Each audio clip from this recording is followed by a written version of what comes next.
Kabla sijakujuza kinachoendelea kwenye video ambayo inaonyesha wafungwa wakiwa wanakatwa nywele na kuweza kutiwa hatiani, wacha nikwambie hao wafungwa ni akina nani, hilo genge ni la usonini na ni la wapi, ili tuende sawa na taarifa ambayo nimekuandalia kuhusu genge hilo.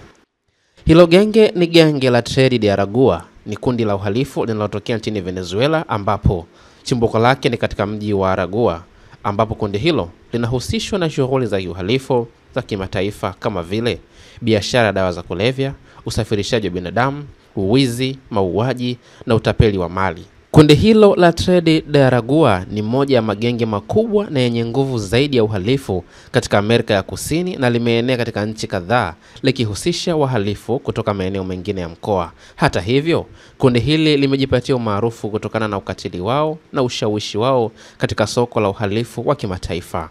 Sasa nije kwenye taarifa ambayo nimekuandalia kuhusu genge hilo. Ni kwamba Rais wa El Salvador Nayib Bukele amekubali kuwapokea wanachama 238 wa genge hilo la Tren de Aragua kutoka Marekani. Bukele ameafikiana na utawala wa Rais wa Marekani Donald Trump wa kuwarudisha wahamiaji haramu wa uhalifu walioingia Marekani.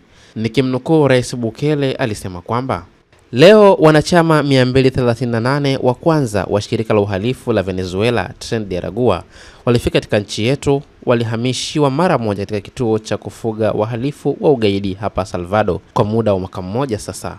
Mwisho wa kunukuu. Rais Bukele aliendelea kusema kwamba Marekani itawalipa ada ndogo sana, lakini kwao kama Venezuela itakuwa ni fedha kubwa kiasi chake, ambayo ada itakayolipwa ni dola milioni 6.